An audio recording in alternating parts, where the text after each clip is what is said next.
What's going on, guys, and happy Monday. Today we're going to be talking about the OTA buffs and nerfs. We have Magik and probably some of the best buffs that we have seen in an OTA patch, as well as how the nerfs affected the meta. With that, we're going to be talking about the decks on the rise. We have archetypes that went up a ton in value because of these nerfs, and we'll be breaking down the best decks to be playing at the moment, as well as Marvel Snap at Comic-Con. We have Ben Bro, the legend himself, alongside the art of Marvel Snap, some sneak peeks, and everything I learned behind the scenes. We're going to be talking about that all today and more on this episode of the Snapchat. And as always, I'm joined by Mr. Alex Coccia. Hello, live from, I'm not live from Comic-Con, but I'm coming from Comic-Con. Absolutely drained. It just ended for me. We had a huge week, man. OTAs, we got a crazy card coming out. How we doing? I'm doing great, Cozy, and I know you are as well. I'm sure you had absolutely an amazing time at Comic-Con. I saw pictures and highlights and stuff like that. Your Twitter feed was absolutely bonkers with some crazy stuff. We're going to talk about that soon as well, but like, honestly, what a week it's been for Marvel Snap. Cozy, it's a great time to be a Marvel Snap player. Hey, yo, yeah, dude, Comic-Con was wild. That's going to be such a fun subject, just to, like, spitball. I'll talk to you guys about, like, some of the stuff I learned from the panel and just through conversations, and the whole thing was cool to see Snap in physical form, right? Like, Snap in person, see fans and people, and the whole thing, the experience was a 10 out of 10, man. So, you know, we've got the OTA to talk about. We got the decks on the rise, and then, yes, SDCC. What are we talking about over on your side of the channel? On my episode, we're going to be talking about the card tier list. We're going to be taking a look at a tier list that's out there. We're going to be doing our reactions and evaluation of it, where we would change things and what we agree with and disagree with. We're also going to be talking about the best of the token shop. Are there some cards that we think that you should be picking up using your tokens, or what you should be waiting for in the spotlight caches themselves? Finally, we're going to be talking about the dev Q&A. There's been some fun questions that have been asked in the developer Q&A, and we're going to be taking a look at those and discussing them as well. Well, dude, excited to talk about those things today. First of all, I think what we open up with before the subjects, we will talk about Legion. Let's talk about spotlight caches. It's been confirmed, buddy. The conversation we had last week has come to light, and my friend, the random S4, S5, if you get hit now, you're getting 1,000 tokens, which I think is much more of a win than the baby Angela, the stuff that we've talked about. And it's, again, not only a step in the right direction, but like an immediate step in a timely manner, dude. Super pumped that this happened. Amazing. And you called it. You actually made this type of suggestion as well. I think like we talked about like maybe half value, which might have been a little greedy in retrospect, but I mean, the 1,000 tokens is awesome. It's such a huge improvement, and kudos to the development team for legitimately doing this like immediately. They didn't sit on their hands and like wait till like, you know, community like sentiment completely deteriorated. Like, they were on it. Yep. And they basically said, hey, next patch we're fixing this. Like, we have to wait for the patch because that's kind of how things work. But one thing that's really notable, Cozy, is this kind of like walks me back a little bit from my initial thought about the token shop was like, I thought it was kind of going to get phased out. When they brought the token value from like whatever 5,000-6,000 per month if you're opening your caches to what 800 as an estimate, I thought like, I wonder if they're phasing the tokens out. Well, clearly they're not now, because now the tokens are going to be reinstituted into the economy. They're going to be a legitimate source of being able to unlock cards again. Even the 1,000 now, yeah, there's a source for tokens now, outside of like just bundles and buying variants, which is definitely important, because if you are going to be going and saving up for weeks, you now know that you're either getting 1,000 tokens or you're getting a random S4, S5 that's probably going to be a pretty good addition to your collection, outside of a couple of the choices, right? So big time win. The timely manner was the number one thing that I was looking for, and just 10 out of 10, super happy. Even though we had so much ugly and bad to talk about it, it was funny because what we did highlight is that there's just some tweaks to make it all really strong and pretty damn good, and it looks like they did that. So really good stuff there. How was your spotlight cache opening this week? Because my man, the only thing I got out of it was a good short. I went 0 for 4. I got Echo in the last pull. This week has been kind of crazy. It's been crazy because like I really just wanted Echo and the Kang variant. That's what I wanted. Echo and the Kang variant. I actually think the Kang variant's amazing. I was like, this is awesome. I love it. It's basically an ultimate variant in my eyes. And guess what I pulled? I pulled Echo, and then I was like, oh, do I gamble on this Kang variant? I'm like, I can't do it. Like, all it tells me is like, I really shouldn't be. I rolled the dice, and I landed, baby. I hate you. Look at the timeline with like Captain Marvel and everyone in it. It is such a good variant. No joke, out of the next 8 weeks, this was my least favorite week. I hated everything about this week. I didn't really like the variants. I didn't like the cards. The Iron Lad just feels like a weird kind of scorpion thing to me, and I wasn't like too crazy about it. I'll say the animations are good. So I was like, just be good to me. Just give me Echo. And then I did say, like, I think in the short, I was like, if I get Kang, I'm not mad, right? I started out with, I think, the random S4, S5. I'm like, all right, well, the Band-Aid is already bad. Then I got Kang, then the Iron Lad, and then finally Echo, who I think is fine, is a decent card. We'll have the spot in the future. I think we kind of talked about that last week. This week is a banger. I feel like if you don't have any of the cards, it's a 5-star week. If you're missing either Darkhawk or High Evo, both, it's still pretty damn good pull. And then Legion, you know, let's get to Legion, right? So let's talk Legion here. Mr. Legion is a 5/8, ladies and gentlemen. On reveal, replace each other location with the one that you play Legion on top of. Now, I think he is a bit more interesting after the magic buff, but what are your first impressions on the crazy man over here? I feel like I'm the only one that likes this card. And listen, I'll be wrong. I'll be happy to be wrong here, but I actually am excited for Legion. You are right to identify that it coming after the magic buff is huge because it can very easily erase magic. And that's awesome. They play Limbo down and you're like, hey, even on turn 6, you can play Legion. You play Legion on turn 6 in conjunction with a 1-drop or whatever you want to do and get rid of Limbo. That's fantastic. Get rid of the Storm location. You can do whatever you want. The locations are so important in Marvel Snap. We sleep on how important they are in Marvel Snap. I am legitimately excited for this card, really. And I think it like, I'm not going to say it counteracts control a little bit, but it's a really interesting piece. I don't know if it makes the cut in all decks, but I'm excited to experiment with it. I think it's better than people are giving it credit for. So I think it's fun. I think it's a lot of fun. I think Conquest will be its best spot, his best spot. It's pretty iconic character. It's a shame that this is his ability. It's going to be interesting as like Limbo is leaned on more because magic is going to be everywhere. We're about to talk that. First of all, I just wanted to talk because I think Legion is a fun consolation prize of a card. I really don't think he's going to be meta defining in any sort of the matter. No. But definitely the word fun comes to mind. Now, I was thinking about the locations, right? So let's talk some locations, like some that come to mind where if you play Legion on, it's just a good time. It's wild. Like it's going to just be like, because that's the thing, dude. This is why I like him in Conquest. Let's say you're losing a game like Heavy. And there's Mojo World, right? I was thinking even Mojo World. There's Mojo World. And all of a sudden, there's 3 Mojo Worlds. And really, everything goes out the window. The only thing that matters is who has more cards on the locations, right? Like, there's so much chaos. So that was kind of the first one I thought of. Dude, okay, so these are the ones where I was like, these are wild, right? Yeah, I was thinking control ones, any of those. There's not a lot of those, right? That you can shut down. Because I think playing him after Storm doesn't work. That's been confirmed. It's not gonna like shut everything down at once. Okay, so Elysium, all of a sudden, it's just a free card game. Like, have fun. It's gonna be just crazy. Dude, the one that does the 3 rocks when you play there, like, everything is just punishable, right? Like the entire thing is just like, you're gonna be getting rocks galore. It's like the ultimate bluff game. I think that's wild. What about Project Pegasus? Just like... That's actually hilarious. I never thought of that one. I didn't think of that. Get like basically like 10 extra energy on that the next turn.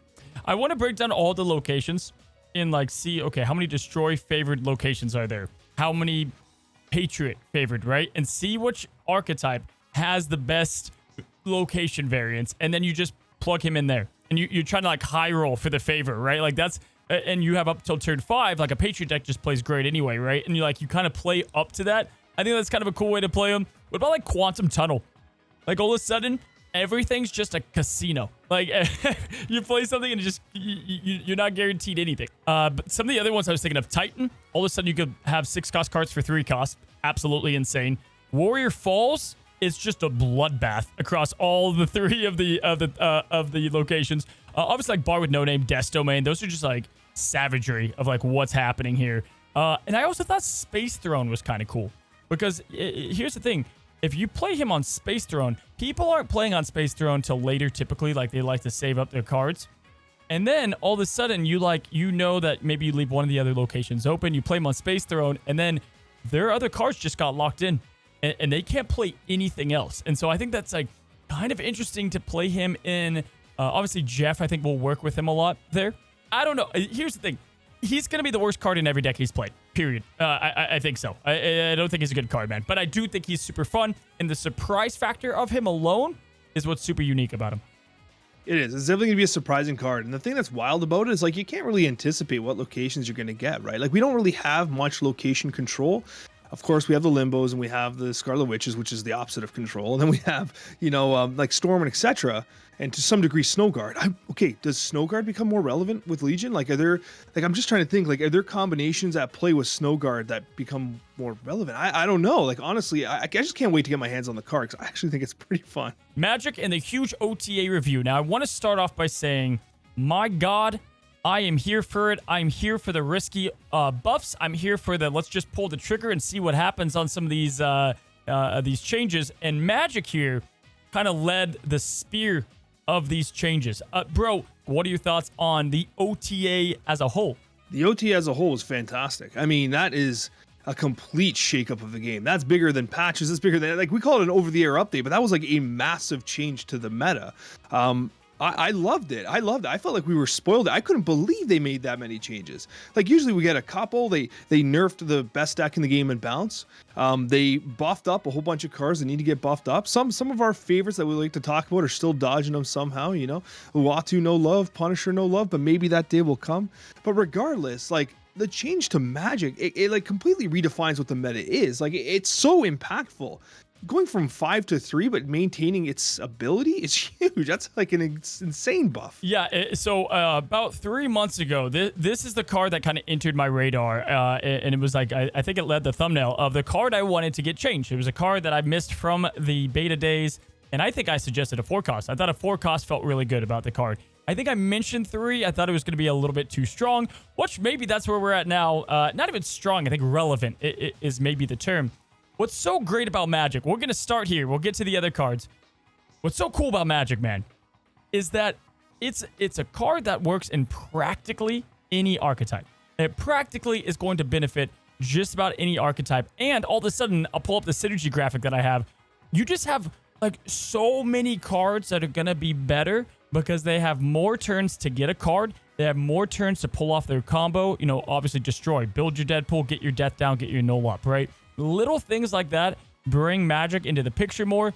Cerebro, you're trying to get not only Cerebro 2, which we'll talk about later, but also just trying to get your pull of Cerebro. That's the whole thing that makes the deck work. Living Tribunal, we'll get to. You get more. Dude, I think that the synergy that Magic brings is what is so damn cool. And it didn't feel this way in the beta because there wasn't all these decks that did well, especially with the turn 7. There was really only one, and that's my number one candidate of the deck on the rise. We'll get to that. Magic here just felt super refreshing. And it you know what it is it brought this cool mechanics to that can happen in any game, and that is that turn 7 play. I love it, man. I think they nailed it. Change is fantastic. And the thing I really like about it is it feels way more fair than the original version of Magic, like that beta version. Yep. Hitting your opponent with a surprise turn 7 play when they've played their Apocalypse down and they thought the end of the game had happened was brutal. You were prepared for that turn 7 and your opponent was scrambling to figure out like what they could possibly do. It was like one of the most unfair effects in the game by far. It actually made Magic the best card in the game pretty much, right? And it worked wonderfully with a deck archetype I'm sure we're gonna be talking about shortly. And ultimately I think that this change is amazing because it's way more fair, because what you have here is a turn 3 Magic, turn 4 Magic. You're not going to want to play Magic on turn 5, but you played earlier, your opponent has more time to prepare. If you're willing to skip turn 6 so that you can hold on to She-Hulk and Infinite, you got coconuts of steel, because I'm sorry, so many people right now are ready to get rid of that Magic Limbo. There's a gamble there. It's not guaranteed that turn 7 is going to pop off, because now your opponent knows and gets to plan in advance that, oh, they're planning on turn 7. Maybe we can take them by surprise. And as time goes on, Magic's only going to get better. Like all cards that we see in Snap, they have this stock that goes like way up, then it kind of does this, right? And so it's where Magic isn't anticipated all the time is going to make it all feel a lot better, because then you don't even have the counter plays, and then you're actually surprising. And your benefit is you built your deck to go 7 turns. They didn't, so if they can stop it, I think that's fair. And you do run the risk, right, of if you're skipping 6, man, you're playing with fire, with usually the payoff to win is the way that I look at it. So love the Magic change. I think we could have a whole topic of what other cards deserve this kind of bold change. I'm here for it, buddy. So Magic, awesome stuff. Now our next change is going to be you know, let's just get right to the hot stuff, right? Let's get to the next kind of spiciest one, or at least up there in spicy changes. Bro, we haven't seen a revival of a card so quickly, a turnaround so quickly, and honestly, another just like soft clap, golf clap. Say what you will. You could say they did this to sell more season passes, or you could choose to look at it as like they saw the feedback that nobody was excited about this card, and they hopped on it quickly. And I think they did a good job here, because this might be the boldest change they did. 100%. I 100% agree. You know what? If they're going to sell more season passes because they iterated on a card fast, they fixed it up and made it more meta relevant when they had to, then good on them. Sell more season passes, because we want to see this responsiveness. This is huge. I mean, in any other game, this card would, forget about print, in any other game at all, this card would have sat useless for months until it got changed. It is literally still the season pass card, and it got changed. That to me is so exciting. The fact that we have a team that's like that responsive to what's going on. And like, listen, Phoenix Force as a 5, we talked about it right here on the Snapchat. It was like a cool card. It had its moments, but it was so hard to build around. Like, it felt kind of like at 5 cost, it was just hard. And you even said it on the original discussion. You said, I 5's too expensive. It'd been nice if it was 4. And now here we are. It's 4. And it feels like a complete revival. It's rising from the ashes.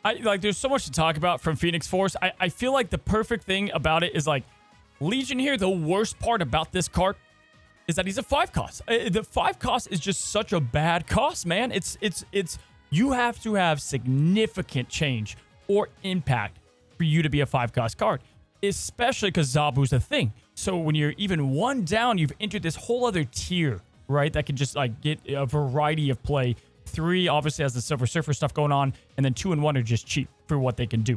And so 5 costs better be damn good, and if they're not, then they're awkward, right? So with Phoenix Force, dude, I couldn't believe it was just 1 cost down, and then just 1 power down. I think that's what really shook me on the change here. And what deck do you think this benefit the most? And I think largely, this was a massive boost to move. A massive boost to move. Absolutely insane buff to move. And I mean, it goes right into probably the next card we'll talk about. But like literally, move got so much love here because like, I mean, even in the developer notes, they said like, yeah, we know multiple man's now an 8. Like we get it. We know what we did. And I mean, it's insane. And I think that we're still like working on it. Like this patch change just happened. This OTA just happened. I think Phoenix Force's best decks are still in front of them. Oh, we're going to figure these out. Without right? question. If people came here to know, like, what is the best Phoenix Force deck? I think there's some good ones out there. Phoenix Force and combos and the best uses are not discovered. I think Magik was the hot toy that was very straightforward and easy and fun. Phoenix Force has the world ahead. Super excited about the change. The thing about this card is when it finds that incredible synergistic kind of deck, it's going to completely slap. Like, and its deck building considerations are so complex that it's hard to like just immediately judge. Like, you're right, you said it perfectly. Magik is just like plug and play. Boom, I know exactly what this card's doing. Phoenix Force requires a whole different mindset to the deck building approach, and that's why I think it's taking a little longer. But still, I think this is a banger card. What a change, honestly. And the devs commented on it, so we can say that for your side there. But on my video, the first thing I said on the OTA is like, at this point, I just feel like Vision and Captain Marvel has such like a weird place in the game, but even more so, Absorbing Man. And I know that they have to be careful with Absorbing Man. Like, I kind of respect that and I get that. But at the same time, like, the best part about Phoenix Force, man, is that reactivation of an ability. And what blows my mind is like, that's why I love her in, let's say, like Destroy, because getting a Venom again, getting really anything, but also you have Deadpool, Wolverine, and these cards that won't come back up. So you're able to, it's like targeted discard, right? Like, you're able to kind of like force what Phoenix Force is going to become, and really just, it boils down to the extra turn to move and to manipulate. I think it's not even about the cost, the power, going from 5 to 4. It's the fact that this card prides itself off of having another turn, more so than most cards. And I'm just happy that they were willing to do it as fast as they were. Can you believe there was a time before OTAs? Like, it kind of blows my mind that we were, I mean, like, rightfully so, we were so pumped about OTAs. They have just, even every other week, what they have done for Snap it is absolutely huge. I mean, we waited, I remember, like 2 months for them to change leader. Plus, to change the leader, and he was running amok, right? Never mind the nerfs. but just the buff end of it. Just the way that last week, I remember they came back from the holiday and you're like, oh, okay, they did high Evo, Gambit, Nakia, that's kind of cool. And then they dropped this giant week, which no one was expecting. And so, again, just hats off to the team and keeping everybody surprised. I think that's so much fun. It's a damn fun time. Now, let's move to the other OTA card alongside Phoenix Force, and that's going to be Ghost Spider. This is, I think, you know, just not... It's like all these bands got announced at a concert, and you have a really huge artist, but they're not as big as the other ones. So they're not talked about. Ghost Spider going to a 1-2 is massive. If this card released at a 1-2, I think we would be talking even more crazy about what she brings. It changes move completely, opens up more combos, opens up her usage in other decks. I love this. Might be my second favorite change, even with how big the other two are. Actually, this is my favorite change. And I get it. Like, the other ones are like potentially more meta impactful right now, but this changes move for eternity. This completely changes move because, like, it's just, I thought it was good before. At 2-3, I was a Ghost Spider truther. I love Ghost Spider. We talked about last week how, like, I was using Ghost Spider in, like, Iron Man list to, like, move the Iron Man around, do all this cool manipulation on turn 6. It got easier now.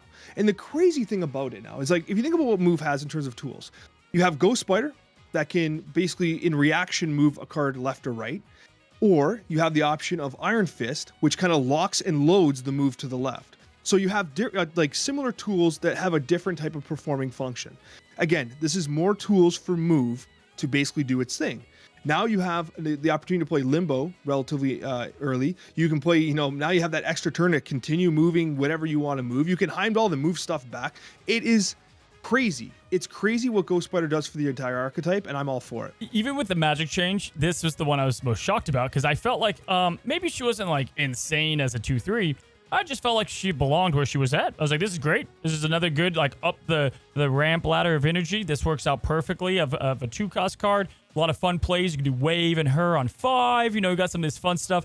Now, you now have Iron Fist and her, which is I think, a huge win. But also something as simple as Spider-Man 2099. I think 2099 now, you can play on turn 5. And that's kind of nice, kind of massive, depending on what the play is. So it opens up him more, but it opens up everything we've talked about. Vulture, multiple man, and like you said, with the combination, it's just that much bigger. I mean, let's say like Spider-Man 2099. You can now play him down on 4, or Vulture, or whoever. You can play Ghost Spider on 5, then Wave, then Iron Fist, all together in one turn. And then go into turn 6 with all the craziness. Maybe you limboed. Move has huge days ahead of it. We've seen the months in advance. There's not a lot of movement coming out. But this is a great start for a archetype that already rewarded you with mastering. It, at one cost, it just feels like such a good card. And the thing that really kind of occurred to me, Cozy, was like sometimes archetypes have cards that overperform, right? They lift the archetype. Like for me, MODOK. If MODOK was a 5-6, I think he'd still be playable. But as a 5-8, it lifts the entire discard archetype a little bit. Yeah. As a 1-2, Ghost Spider lifts the entire archetype altogether because it's that good. It's also worth noting that she's excellent at like sometimes location mitigation. So like if there's like a Luke's bar, right? Oh, yeah. She can get cards into that location. She can get cards into those locations. So like she's actually, as a 1 cost, it's so much easier to be like, well, Desto main, boom, I'm sliding my Darkhawk in there. Well, it's his overkill, but whatever. You know what I mean, right? You can just slide something in there, and yeah, you're sacrificing Ghost Spider, but she did her job. Dude, I lost a game the other day. I had Brood, and it was Luke's bar, and I was like, haha, yeah, they're not going to be able to get this. And they had Ghost Spiders and Conquest, and I had to retreat. After I already snapped because I felt really good, location management might be one of her best traits by far, outside of the surprise factor, for sure, man. So Ghost Spider, huge winner here. Altogether, man, one of those weeks that I'm just glad we have a break in between the next OTA. We're going to let this one settle. More decks are going to rise up, different combinations, different it's going to be awesome. And I'm excited to see kind of where Ghost Spider, Magic, and Phoenix Force are going to find more of a home, because even in the first few days, nasty stuff. Next card, man, it's not that it's like a banger. It's not that it's the best deck in the game or anything. But Living Tribunal finally feels a little bit like Hela, or another deck that just has the capability to win now. which is cool. I love it. I think it's very unique. And the 6'9", and it's not even him, bro. It's the magic change. The magic change was a bigger buff to him than him himself. And ultimately, this is really not that much of a buff because of the way it splits the power up. And I guess the next step, I kind of mentioned this, would the next step be, if it's not strong enough, do they make it so it just rounds more favorably? Like it just always rounds up, for instance, to make the math easier? No, I think this card's in a good place, dude. Like, I think that it builds tall. I think that it can do its job pretty nicely. I think the magic change was huge because it allows you yet another turn to build up with. Spider-Ham it is this thing's worst enemy. You hit the Onslaught, the Iron Man, or the Living Tribunal, goodbye. Goodbye, good sir. When I was testing this deck out, I got a deck guide coming out. Like, this was the biggest culprit to kind of keep it in check. As well as Iceman, the typical offenders of like a greedy ramp deck. It's just now winnable, and that excites me. I'm excited to see, you know, what other cards will come out in the future that will make Tribunal even better. And not everybody, but a lot of people have it now. Like, because of the whole Spotlight cache, it even made that like Band-Aid a little bit better, because what was the worst pull now becomes a playable archetype that you can at least mess around with, which is pretty cool stuff. I'll talk about it more in the SDCC conversation. But it was really cool. One of the artists were there. There were a couple of artists that aren't in the game yet or in the data mines. They're not found. And they were at it, and his instruction was to make a card for Tribunal. And he didn't know like who Tribunal was. All I gotta say is this guy, man, is gonna bring some of the best, like in contention with Art Germ, in my opinion, of just like realistic, incredible cards that I think fit a wide variety of like, don't get me wrong, I love Dan Hip. I'll get to that. But when you got like Tribunal, you want like an epic variant, right? Like sometimes you don't want the cartoon. Maybe you do, but this guy brings some like big scale and really just power to these characters, these iconic characters. Let's talk about the nerfs, man. We'll be brief, but I think this was the best they've handled nerfing an archetype without killing it. In one of the best ways, man. I love what they did. Yes, it's sad in some form, but it had to happen. It has to happen if like a deck completely dominates pretty much all facets of Marvel Snap. You just can't have that, right? And I don't think that like Bounce wasn't what Shuri was. It wasn't what Leader was. It was a little different. I think what it was that like it was a very high skill cap deck. And players that became very accustomed, very skilled at Bounce could incredibly outmaneuver a standard deck. Like the win rates were getting inflated because someone who mastered Bounce could legitimately just like wave wasn't even a factor anymore. It became a factor like, oh, they're gonna wave in Conquest. Well, I'm dumping everything on turn 5, and that's kind of why the Hitmonkey nerf is what it is, right? To delay make wave relevant again, right?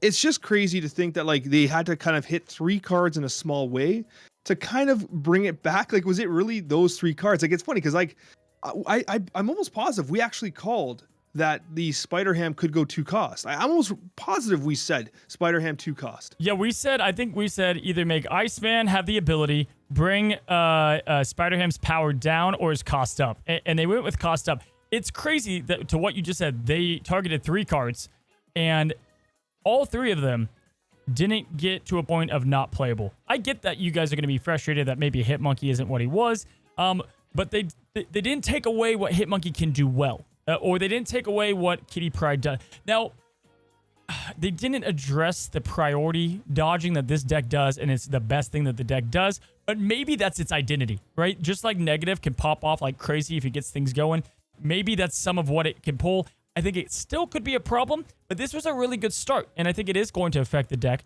I think Bounce is still very good. You're kidding yourself if you don't think Bounce is a good archetype.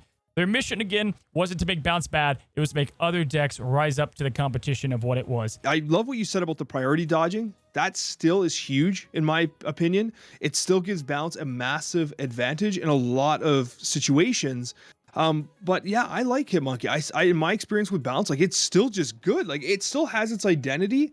It just feels more fair, and I think that's important. Yeah, and Spider-Ham, like you didn't really want to play till 2. Like you could play him on 1. It would work on 1, especially if you bounce it back. But like the optimal way to be playing Spider-Ham is like give them some more draw, and then you played hoping they got one of their big combo pieces. So again, they hit 3 cards. Yes, Hitmonkey went down a little bit as far as like overall just like going wild with the card, but he got the 2 power on top. He can get a little bit bigger. You can still play him with Mysterio and get that nice little combo. That's even better now at that point if you didn't have a 1 cost drop to play in the same turn. Less board space to get him up there. I think it's a net win. Good job here. Good job on the balance. And I'm excited because now there isn't this villain of Marvel Snap. Who is it? I don't know. It's not as clear as it was. For a while, I thought it was going to be Spider-Ham for sure, which was sad because I love the Ham. But I think what they did, which is brilliant, is that, like, if you think about the play pattern of bounce and what Spider-Ham was doing for it, turn 1 was Kitty Pryde, right? Turn 2 was usually Spider-Ham and Kitty Pryde. Turn 3 was Angela Kitty Pryde. Turn 4 was Bishop Kitty Pryde. It was all this like Kitty Pryde +1/+1 to generate as much value as possible. And when you move that Spider-Ham to 2 cost, now suddenly the deck slows down. It becomes way less efficient. And I think that's one of the major things. It feels more clunky to play. It feels like you can't just slide whatever you want in on turn 2. The slowdown effect of the change of Spider-Ham for bounce was huge. And I think that Spider-Ham just had to get touched up. It's like, it's everything that Leech did, except it just, I don't know. Spider-Ham had to get touched. I'm glad it did. Let's go to decks on the rise. Meta decks that are now coming from really kind of people are trying to figure it out. What is going to dominate next, right? What's going to rise to popularity? And I tell you what, man, was not expecting this deck to get up there. And it's the one I got to kick us off with. As you know, we've kind of hinted at it. We knew back in beta, Magik had the perfect pairing with what card? What card could obviously benefit the most from an extra turn? And it was clearly Mr. Negative. And this was before the Bast. And this was before so many cards like Zabu that could kind of rise this guy up in elevation. And it's wild. I think this thing, it's got like a 16% play rate right now on the general ladder. And that, I think, ties to people being excited that Negative is back in some capacity. We kind of talked about it on your side last week, that Negative felt like you got to be so careful with him, but he did feel like he could get something to help out his more consistency. Man, Sarah Negative Surfer, this deck is so brutal. The Hitmonkey is interchangeable. You can play Bishop, Wolfsbane. This deck is just win condition after win condition. You have so many things that work with it.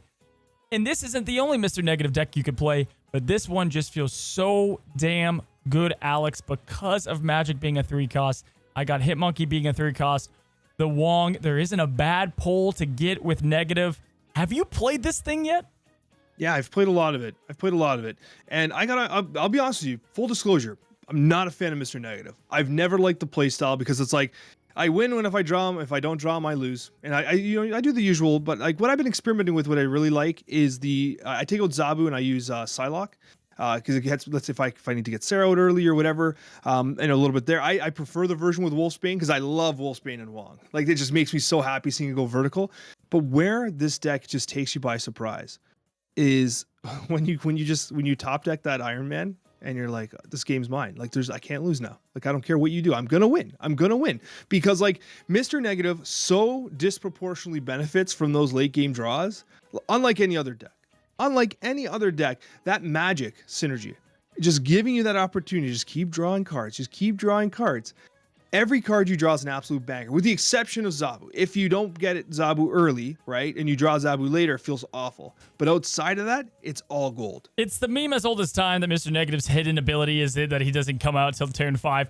I just feel like this deck, though, like, if you're not a Negative player, that's fine. I just feel like you can't ignore the consistency of this deck. I think this deck is much more consistent because of the turn 7, because you have backup plans, because Bast is good with Iron Man anyway, so if you don't pull it, that's fine. But I feel like he was the biggest winner that wasn't a directly buff card from the patch. I like your inclusion of Sarah, because that's one of the cards I think got cut in some of the initial lists. Your inclusion of it, I think, makes sense, because what I found was, like, the reason why this deck worked for me, even though I'm not a big Negative fan, if I don't draw Negative, I just play like I'm playing Silver Surfer for the most part. And yes, you are giving some compromise there. Like, you don't have Maximus, you don't have Polaris, you're missing some couple pieces, but you're still in the damn game.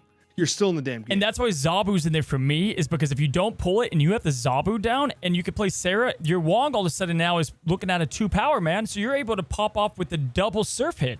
And that, to me, with Brood alone, is going to win a lane if you pull that, right? And so it's that second conditionary. How do you pull consistency? But this thing is everywhere. This is right now. But again, I think it's the fun that Mr. Negative brings a bit, man. A lot of decks on the rise. Mr. Negative, if you haven't tried it, guys, give it a shot. If you haven't seen the video, you can go ahead and check it out. Alex, give me a deck that you think is on the rise One of the ones that I've been absolutely loving, and it's honestly a deck that you're seeing in the tournament scene quite a bit. It's going to be Thanos Control. I think Thanos Control has been on a steady rise. Thanos as a whole is on the rise, which is great. And on the screen here, you see the deck here, and what we've got is we've got Psylocke, Luke Cage, Jeff, Cosmo, Shang-Chi, Iron Lad, which I mean we've all had a chance to pick up now thanks to the Spotlight caches. We've got ourselves Blue Marvel. We've got Devil Dinosaur, Professor X Claw, Spider-Man, and finally King Thanos themselves. The thing I love about this deck is that it gives you so much opportunity to completely shut down your opponent's gameplay. And that's Psylocke. Look, you got Psylocke into Devil Dinosaur, but what you really want is you want Psylocke into Professor X, which is so punishing. Like a turn 4 Professor X just completely shatters the dreams of your opponent. And naturally, you got the Jeff. You've got the tech you need. I love the deck, and I know that you're a huge fan of Thanos. You just recently released the ongoing Thanos deck, which, by the way, I absolutely loved that deck. It was so fun to play, and now we're seeing more iterations where we're having more kind of like experimentation with Thanos. I love it. It's a great time to be a Thanos gamer. What it is, dude, is Professor X just benefits with Thanos no matter what, because you have cheap cards that are played, and then you can play them on top. But then you also have your big cards, your big lane cards, the craziness that goes on with it. And now you're introducing these kind of tech counters.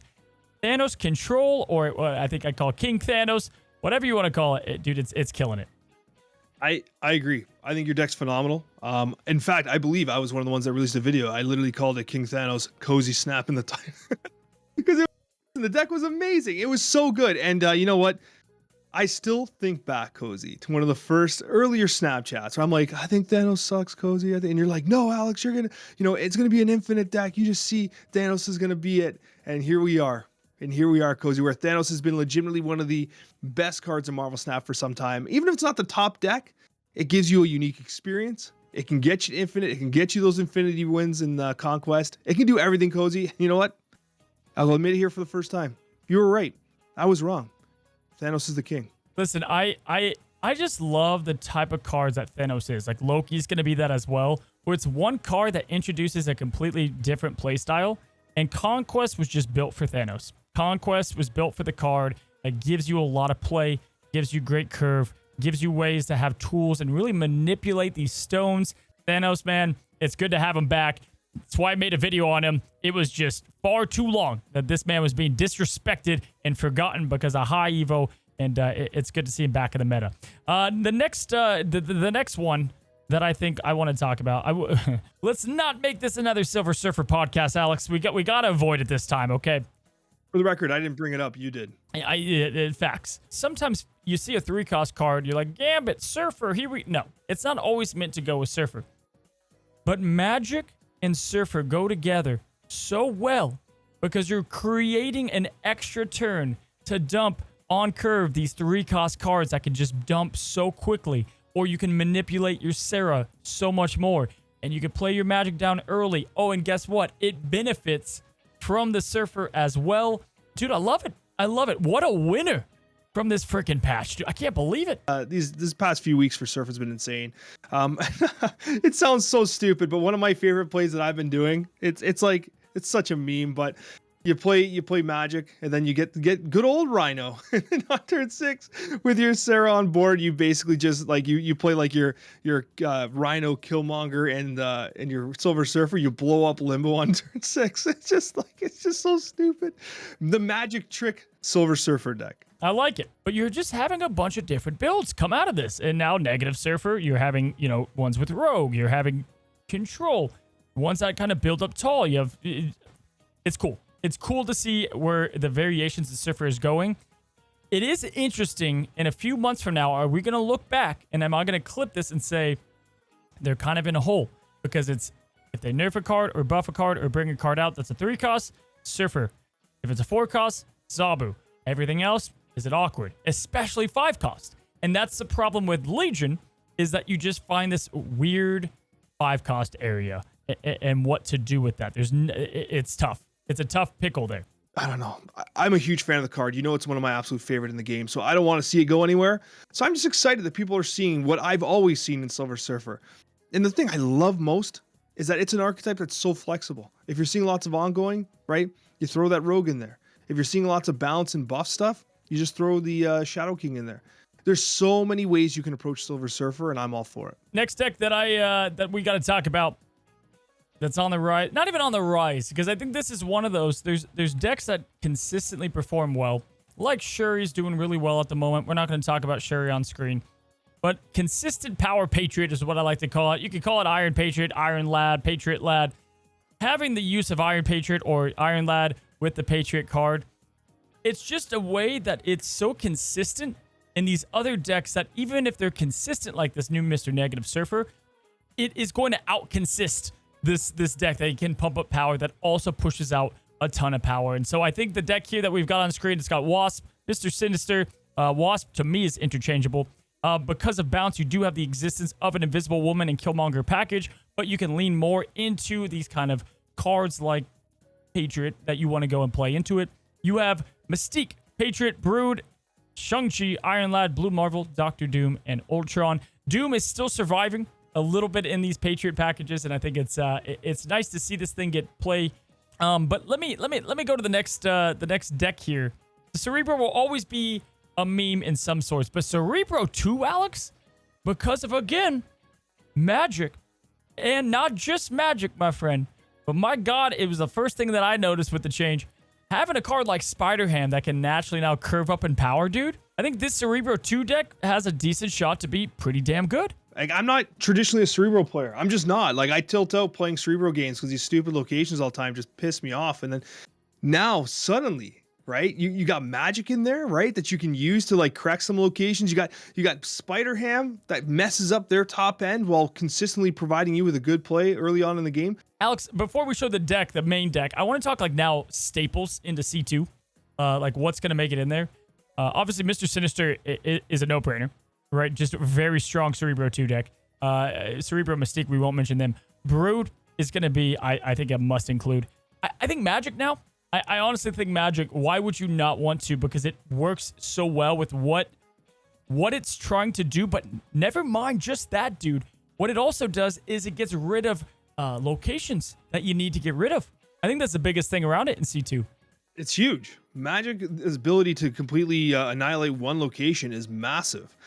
In fact, it's the thing that destroys Cerebro. Like, it's locations that destroy Cerebro, or it's Scorpions on the other end just destroy you, but you know, you're teching in Luke Cage more often than not now. It's a very natural fit. It's just the deck seems to be making more and more sense. And you're right, Magic was a huge buff to Cerebro. Bro, we got Magic and we have Storm now being both in Cerebro. That's 2 locations that you can get rid of. It's why I've got a deck guide coming out on it as well this week. Super pumped about Cerebro. Obviously, Blue Marvel will never be removed from a Cerebro 2 deck. And so at the end of the day, you got a list that is composed of all these cards we just mentioned. And then add in Spider-Ham and Scorpion, right? So those are the ones that just bring a little bit of balance on your side. You kind of punch the opponent, but also build up your own side. Exciting stuff for a version of an archetype that's been dead for a little bit. The one I got to finish on, man, Sarah Control. Sarah Miracle. The good, the old faithful. I think this is right where Hitmonkey belongs. I think this is where Kitty is going to be belonging now with a deck that isn't going to be purely about bounce.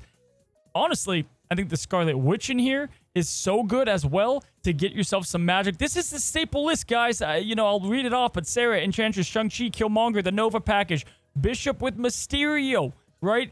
Angela, Kitty Pryde, Scarlet. It's all there.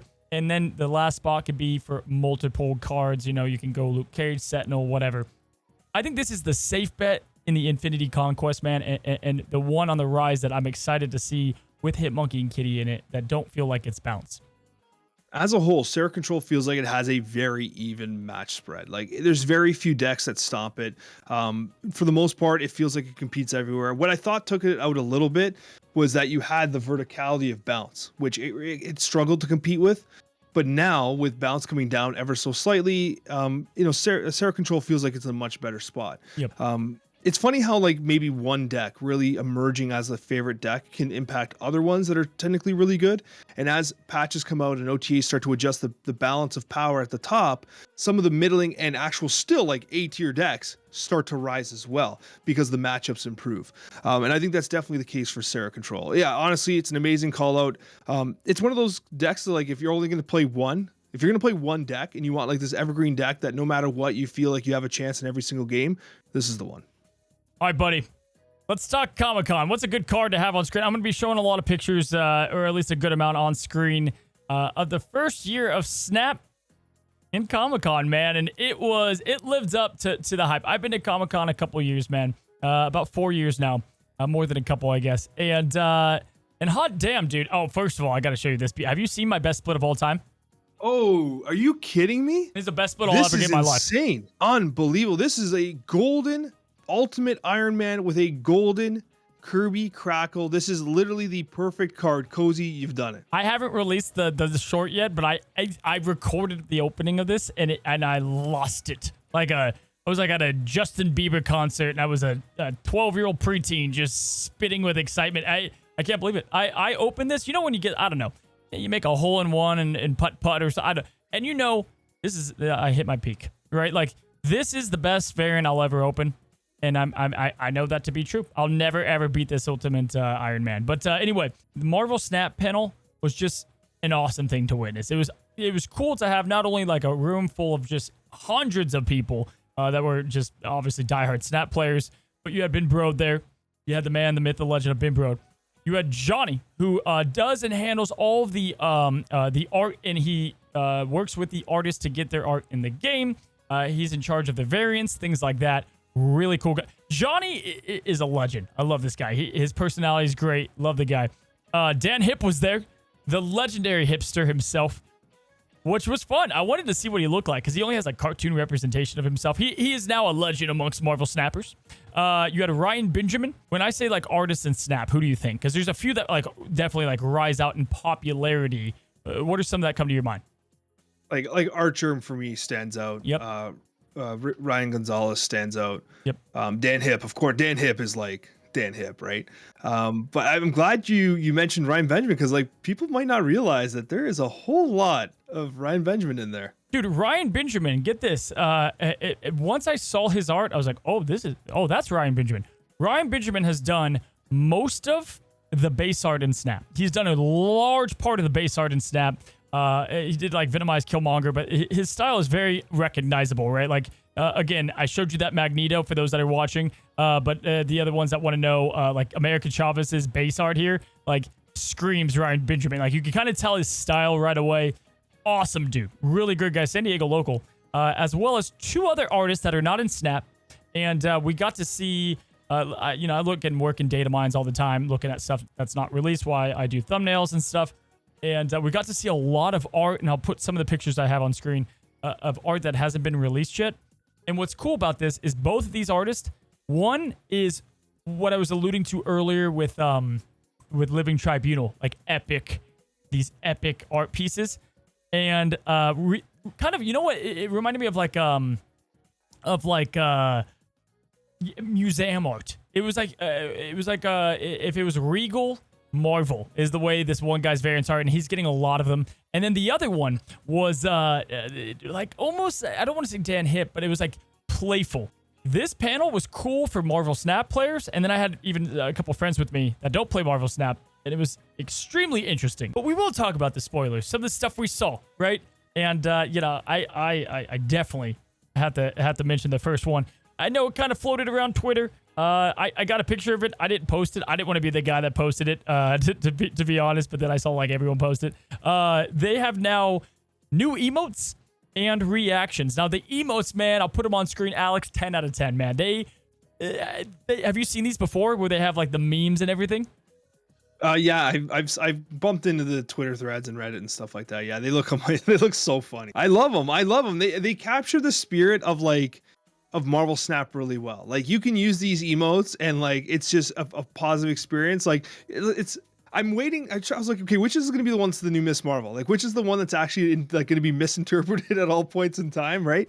But like, yeah, I think they're great, Cozy, and I'm just excited for more opportunities for us to like express ourselves in game, like even positively. Like one of my favorite things in Snap, this might sound stupid, but I love at the start of a Proving Grounds, the double snap into fist bump. That like to me, it's like a great feeling. It's such a good, like, let's go, buddy, let's go, right? I love emoting. I think it's such a positive thing in the game. You know, the spam emoting and the Marvel thumbs up stuff can maybe go somewhere, but I love it. Yeah, I think the Venom might be up there. The leader. There's a couple toxic ones, and they're all kind of inspired by some of these memes. And then they're also doing the reactions, which no one really does. And I think this is their hope to kind of bring out more of these, which because they're cool. I think they need to be used more. And they've already said they're going to confirm that. I'm pretty sure it confirmed that every single character card is going to get a reaction set. So like, I love that they're just including them all. And that's they did not say how these are going to be released. The other thing that was cool is they also showed a variant style is being made for every single card.